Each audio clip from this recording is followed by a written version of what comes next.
நாங்கள்லாம் எஜுகேட்டடாக இருந்தாலும் இந்த ஜேவியோட அவேர்னஸ் எங்களுக்கு கிடையாது அப்போ நாங்கள் என்ன பண்ணோம், சரி ஒரு அட்வொகேட் ஒரு லீகல் அட்வைசரை வச்சு இதை ப்ராப்பராக பண்ணணும் அப்படின்னு சொல்லும்போது அங்கேருந்து தான் அந்த இது கேமே ஸ்டார்ட் ஆச்சு.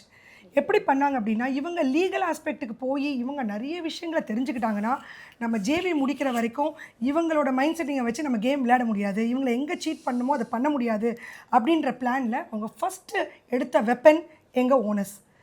இந்த அசோசியேஷனில் இருந்த சில ஓனர்ஸை அவங்க கைக்குள்ளே போட்டுக்கிட்டாங்க. ஃபஸ்ட்டு பண்ண விஷயம் எப்படின்னா, இப்போது நான் இருக்கேன் அப்படின்னு வச்சுக்கோங்களேன், இப்போ என்னோட மென்டாலிட்டி என்னன்றது என் ஓனர்ஸ்க்கு தான் தெரியும், ஆப்போசிட்டில் இருக்க பில்டர்ஸ்க்கு தெரியாது what is the mentality of mind.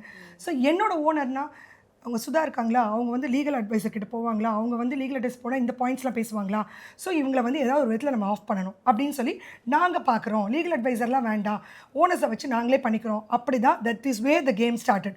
So உங்கள் அப்பார்ட்மெண்ட்லேயே சில பேர் வந்து 4 மாடு ஒரு சிங்கம் கதையை பண்ணாங்க.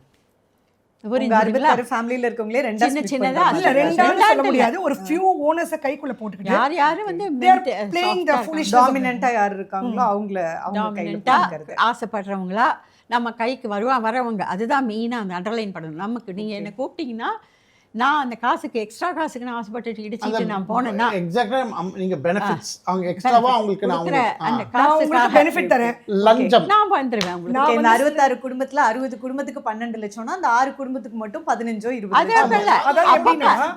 அதாவது எப்படின்னா நான் வந்து சீட் பண்ண போறேன், நான் டைரக்டா சீட் பண்ணா தெரியும், நல்ல எஜுகேட்டடா இருக்க ஓனர்ஸ் கண்டுபிடிச்சிருவாங்க. நான் சீட் பண்ணுறதுக்கு நீங்கள் ஹெல்ப் பண்ணணும், ஏன்னா உங்களுக்கு தான் அந்த ஓனர்ஸோட மென்டாலிட்டி தெரியும். நீங்கள் எங்களோட வந்து சப்போர்ட் பண்ணுங்கள், உங்களுக்கு என்ன பெனிஃபிட்டோ உங்கள் குடும்பத்துக்கு வரதை நான் கொடுத்துட்றேன். ஆனால் நாங்கள் சீட்டிங் பண்ணுறது வெளில தெரியாத அளவுக்கு நீங்கள் மெயின்டைன் பண்ணணும். அது மட்டும் இல்லை, அதோட எலும்பு துண்டு போடுறேன் கமான் போது நம்மளே எட்டப்பர்கள் மாதிரி சில பேர் ஆசையாலையும் தெரியாமலையும் முடிச்சிருவாங்க தெரியுமா, அந்த எண்ணம் தான் மெயினாக இருக்க முடியும்.